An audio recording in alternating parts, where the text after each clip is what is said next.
alcoholism progressed to the point that it was chronic. I struggle with depression and anxiety. We have multiple members of our family that have been treated for chemical dependency. In 2003, I started relapsing. From 13, I started smoking marijuana. I was 21, I had a baby, I had a part-time job, I was homeless. It progressed to prescription pills and then eventually to using heroin every day. Family, friends, everything that you can think of I've lost, some of it a couple of times over. I wake up in the morning and sometimes feel like I can't get out of bed. In our family, the abnormal became the normal. I didn't know what to do, I didn't know where I was going. I didn't know really what was wrong. Addiction's just fueling inside of you, ready to take you over at any given time. You get out of bed and the only thing you can possibly think about is getting that fix. You would rather feel physical pain than the mental pain. Every day you're wondering, like, what can I do? Like, what did I do wrong? Our son had overdosed and ended up on a respirator for a week. And the drinking was terrible, it was very chronic. It almost killed me a few times. From there, life became completely a disaster.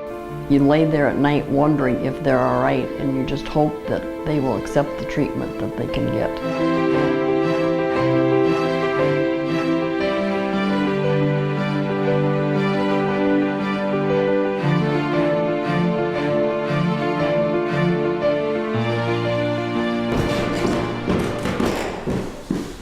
I come from a background, alcoholism, mental illness, those types of things are not acceptable. It was a problem for me when I was 14 years old, and I'm, 52 now. It's been a problem for me all my life. I had been in and out of detox, in and out of treatment. I'd work someplace for a while till I got tired of it. Then I'd go on a big drinking binge. After about 3 weeks, I was really quite sick. I have a pretty long history with the streets. Not in the shelter, but actually on the streets. I struggled with the drinking, always believing that it was the drinking that was the real problem, but it was also not understanding the mental illness. I think the moment that I understood I either needed to do something or just continued to do what I was doing until I died. Stay with people, you're trying to save money. You can't really save money because you're spending money trying to help out the people you're staying with. So it was like a struggle. With 2 kids, it was like a day-to-day struggle. I got 11 points! My son has really bad asthma, so he had got really sick. And when he got really sick, like, I was at someone else's house, and they smoked, and they used to smoke in the house, and it was like so stressful because it was like my son's sick, and like this was like the worst of the worst. Like I didn't know what to do. He had just came home from the hospital. Yeah, I think that was like the worst night. Like I just felt like bad as a mom, period. Like I couldn't like do everything he needed me to do for him. Basically, from living a normal life to being a 20-something-year-old kid with no job, no school, no family that even would trust you to come to their house for dinner, and no place to live, no one even wanted you in their house for 5 minutes. Food became lower priority than drugs, and that's all that mattered. As bad as you want it to change, you can't, because it feels like the world is ending and you're gonna die if you don't have your drug.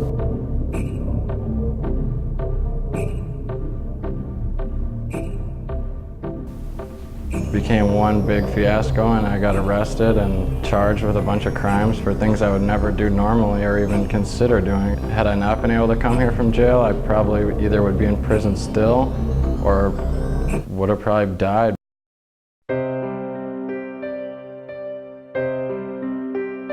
Chemical dependency has just kind of wrapped itself around the whole family. I originally sobered up February 23rd, 1982, and had several years of sobriety, and went through college, got married, had 3 children, a successful career. In 2003, I started relapsing. It was hard when Tom went through all of the chemical dependency, but it seemed to be even harder with the grandchildren. I have 2 sons that have been treated, and I think we had spent nearly $200,000 around the country sending our oldest son to different treatment centers and halfway houses and boarding schools. It was clearly a battle that we were losing, and as the addiction addiction spiraled. All of the resources that we had, like insurance and reserve cash, just all went away. When he relapsed on some pretty hard drugs, and he ended up in a coma. Laying there in the hospital with all of these tubes going every direction, and he was given his last rites. He was there about a week and we almost lost him.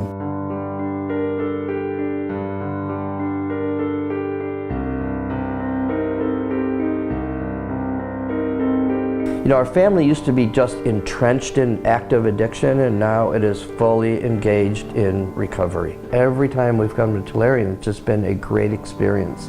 You know, thanks to the help that I got at Tellurian, I've been sober now for 2.5 years. It gives them the opportunity to start over again. Without Tellurian, I don't know.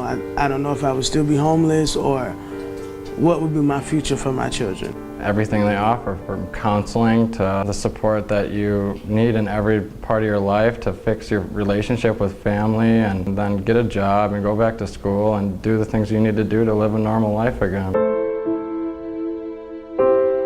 I'm in school like almost straight A's for the last 3 semesters. My parents and our relationship is like better than it was before it all went downhill years ago. Both of my kids are in school full time. They have a place to call home.